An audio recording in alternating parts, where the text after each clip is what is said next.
വല്ലപ്പോഴൊക്കെ ഇങ്ങനെ പ്രകൃതിനെ കാണാൻ വേണ്ടിയിട്ട് ഞാൻ ഇറങ്ങും. അപ്പം അമ്മേനെ കണ്ട് കഴിഞ്ഞാൽ അമ്മ എനിക്ക് പണി തരും. അമ്മേനെ കാണുന്നത് ചില സമയത്ത് പേടിയാണ്, എപ്പോഴാണ് പണി കിട്ടുകയെന്ന് അറിയില്ല. അപ്പോൾ വെറുതെ ഇരുന്നപ്പോൾ ഞാൻ ഒന്ന് സൂപ്പ് ഉണ്ടാക്കാമെന്ന് വിചാരിച്ചു. ആ കൂടി അത് മാത്രമേ വീട്ടിലുണ്ടായിരുന്നുള്ളൂ, അത് വേറെ കാര്യം.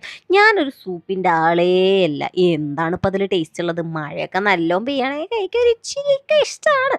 അപ്പോൾ നമ്മൾ ഹോട്ട് ആൻഡ് സൂറിൻ്റെ പാക്കറ്റ് തന്നെ എടുത്തത്. ഞാൻ അങ്ങനെ ഇത് ആദ്യമായിട്ടാണ് ട്രൈ ചെയ്യുന്നത്. 10 രൂപയ്ക്ക് ഇച്ചിരി ഉള്ളൂ ഗൈസ്. അത് കണ്ടപ്പോൾ തന്നെ എൻ്റെ മനസ്സിലാകും ഒരു സങ്കടമായി. പിന്നെ അത് മണത്ത് നോക്കി, മണത്തപ്പോൾ കിട്ടിയ 8ൻ്റെ പണിയാണ് ഈ കണ്ടുകൊണ്ടിരിക്കുന്നത്. ഒരിക്കലും മണക്കരുത്. പിന്നെ നമ്മളതിൻ്റെ കട്ടയൊക്കെ ഉടച്ച് ഇങ്ങനെ ഇളക്കി ഇളക്കി ഇളക്കി ഇളക്കി വന്നു.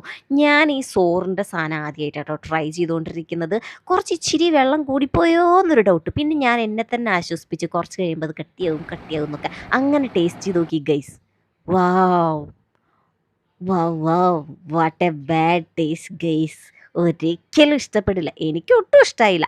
അപ്പോൾ ഈ പ്രിയങ്ക ചോപ്രയും ദീപിക പദുക്കോണൊക്കെ ചെയ്യണ പോലെ ഞാൻ കോമ്പിനേഷൻസ് ട്രൈ ചെയ്യും. ഇത് പൊട്ട ടേസ്റ്റ് ആയതുകൊണ്ട് ഞാൻ കുറച്ച് നമ്മുടെ മുസല്ലി എടുത്തിട്ട് നോക്കി. അങ്ങനെ ഞാൻ ടേസ്റ്റ് ചെയ്ത് നോക്കി. വാവ്, എഗെയിൻ ആൻഡ് എഗെയിൻ ഫ്ലോപ്പ്.